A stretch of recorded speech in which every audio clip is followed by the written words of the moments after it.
Welcome back, everyone.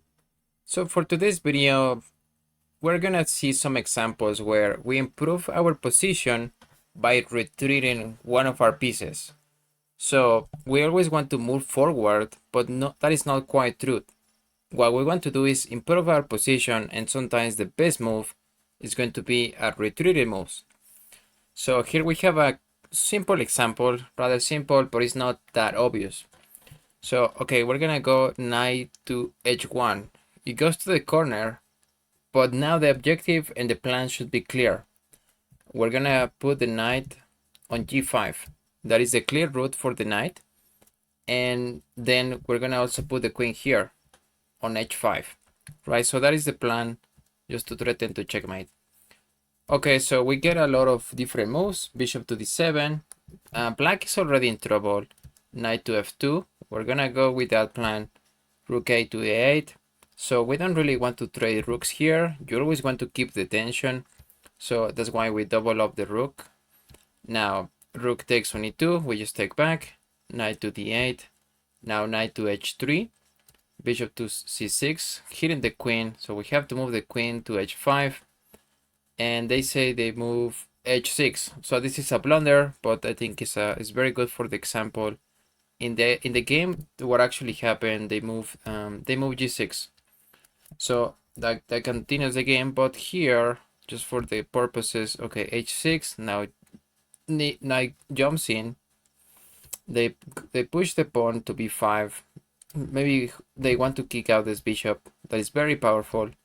Now after that, queen goes to g6, threatening to checkmate, and then they take the knight, and this is checkmate anyway. Okay, so yeah, it all started with this retreated move with the knight. Let's see more examples of this. Okay, so first we want to identify the weakness, then we can make a plan on how to exploit this weakness. So this pawn is gonna become weak as there is no pawns around it.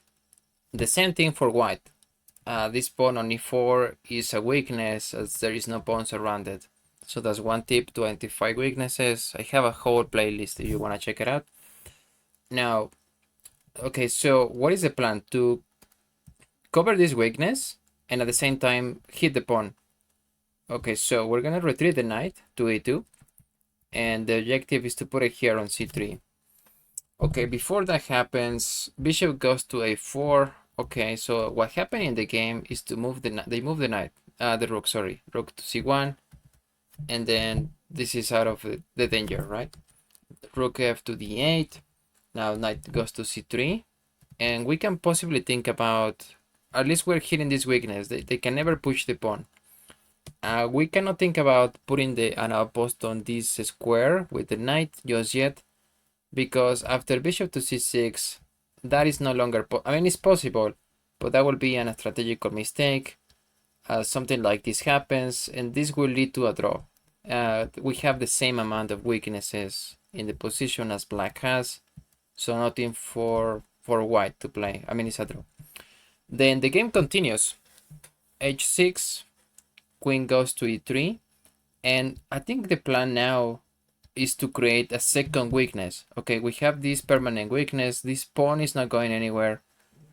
What we want to do is try to hit this pawn. Sorry, we want to hit this pawn. That's why they move the rook here to cover this square. And if that is not possible, we want to create a second weakness on this side of the board. Okay, so the rook reroutes. We want to reroute the rook to d4, even augmenting the pressure on this backwards pawn. Bishop to b7, rook a to d8, queen e7, queen to g3, and now king to f8, f5, rook to e8, rook x to d6. Now we can finally take the pawn. Queen goes to e5. We can trade queens here, and the game continues. But yeah, this is slightly better for white. Another line that I didn't show you, but here, instead of taking the queen, so rook takes on d6, let's say they take this pawn. They want to eliminate this this kind of weakness that white has. Now For example, we can play f6. It's almost like an intermezzo. We can play here f6. They're gonna have to double up the pawns, and it's gonna be very difficult because we can we can interfere. We can infiltrate, not interfere. We can infiltrate this position, and just difficult. It's just very difficult to play for black. Now they're also about to lose. We're hitting the bishop here, so it's just very complicated. All right, let's look at this position and let's break down the weaknesses first. We have 3 versus 2, and we have a lot of pressure on c6. Then the next thing, also just looking at the right triangle, we have a ton of pressure on f7. So the queen has to be guarding this square permanently. We can also identify a weakness for white, which is taking if it was white to move, sorry, black to move, they can take this rook, we take back, and now we lose the pawn. Okay, so we want to do something about it, protect this pawn at the very least with a retreating move, right? We're just gonna retreat the knight. Where do you put it? So feel free to pause the video. That is the retreating move that we're looking for. So in this case, we're looking for knight to b1. Knight to b1, and we have some kind of, here we have a clear plan. Okay, they cannot take this pawn anymore, and the game goes on. Let's say they push c5, king to h2, queen to e8, and again, we keep this pressure on this pawn. And if this trade happens, for example, let's see, okay, here, let's say this trade happens, now we can improve the knight and maybe f3. So they're gonna have to move the bishop. Yeah, that's kind of the problem. Now this pawn is hanging, and this pawn can also be on target later. They can never get the rook here. So yeah, it's gonna be difficult to play for black. All right, so we have seen examples with the knight, but I also want to show you how we can improve our pieces with, other pieces, not only the. All right, we have seen a lot of examples with the knight, and there is more, but here let's jump into improving other pieces, not just only the knight, right? Which can be sometimes annoying, like I don't see the move with the knight. Okay, let's think about this position for a sec. If you were to move this bishop, what will be the best square if you can only move it in one move? Where will you put it? All right, so here, if you're thinking about, oh, if I can just play bishop to b3, then I'm just gonna trap the queen. Yeah, that would be that's definitely the plan. So, okay, here we want to move the queen first to c1. It's a subtle move, but yeah, that's kind of the whole point. We don't really want to move this knight. It's beautiful here and an outpost. We also have this type of discover attack if we remove the knight. It's on this beautiful diagonal. Okay, queen to c4. They try to go for a trade, and now we can move the bishop. Even though it's a bit counterintuitive because we're disconnecting these 3 pieces, but it's perfectly fine. So after queen takes, now rook takes back, and rook goes to c8, and bishop to d3. So we have accomplished everything we wanted in this position, improving the bishop, and it's in a much better diagonal here.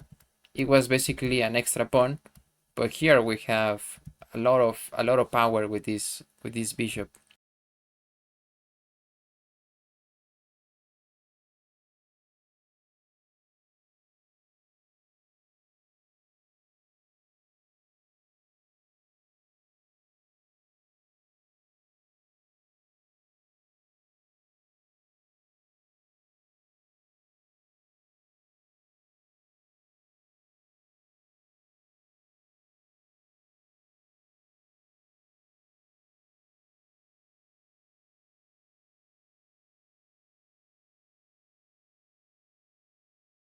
Okay, so anytime we're gonna go for a retreating move, we have to have some sort of plan. Even if it's just like a 3-4 move plan, at least you have some idea of what you want to accomplish. So in this example, if we move the queen, the knight is hanging. So, I mean, we have to stay here to keep an eye on the knight. And the problem is we have to kind of move the queen, or maybe just take here. Let's say we take here, they just take the knight. Okay, so that's not really a solution. And one of my first thought was, okay, why don't we put the queen here, queen d3? Yeah, but what is the plan? I don't see the continuation to this. They can just move the rook, and the computer is saying, okay, maybe let's move in the position, play a4. So, but yeah, what is the idea? I don't see it. Okay, there is something better. Other than queen d3, we have this nasty retreated move, queen d1. Okay, and now we have a plan. The plan is to play on the light squares. So the rook is hanging now. They're gonna have to move. Let's say they go to f8. Now we keep an eye on the knight with queen g4, rook d8. That's the best, one of the best moves in the position. We can even offer a trade of queens because they have too many weaknesses in this position. So let's say after we trade queens, we can start targeting the pawn. So rook f5, for example, rook to d1. They cannot put the rook here. That will be hanging the rook. So yeah, it's just difficult to defend. They have too many weaknesses. But at least we had a clear plan. Okay, we're gonna improve the queen here. Once they move back, this is also a possible outpost. The bishop is great, and they also have a really sucky bishop. I mean, it's not bad. It's not a bad bishop, but in this case, our bishop is going to be better.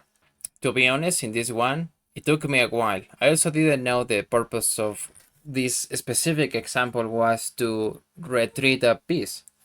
I sort of had the intuition that you had to improve either the bishop or the knight. And I was thinking about different moves, but none of them work. Because here, I mean, like if you improve the knight here, it's too slow. What is the plan here? What is the objective? Maybe putting the knight here and then hitting the queen, that will be the right idea, but it's not the correct execution. Again, it's too slow. This is 4 moves. Then what you really want to do is to retreat this bishop. And at first I was thinking bishop e1, maybe just sacking this or something here. But yeah, the best move in the position is to play bishop e1. Okay, and now black has to be extremely precise to defend the position. They're gonna have to play bishop e7, rook goes to h5, bishop d2. Okay, so the game goes on. But let's say they are not so accurate in this defense after bishop e1. Let's say they push d5, they want to open up the position. Now we can play bishop h4, kicking out the queen. So the whole position or the whole weakness is basically these 2 pawns. If we could remove these 2 pawns in the position and also the queen, then this is completely winning for white. Okay, so d5, bishop h4, queen d6, then f6. We're gonna push the pawn. If they take, we also push the next pawn, the g7, the g6 to g7. Now bishop takes, we can take back with the queen. So everything is just nasty. It's completely lost for black. And yeah, they have to be so precise to hold some kind of draw even after this, even after, let's say here, you're gonna play bishop here. You're gonna have to be extremely precise to defend this. Thanks for watching, guys. Please comment, like, and subscribe, and I will see you in the next one. Take care.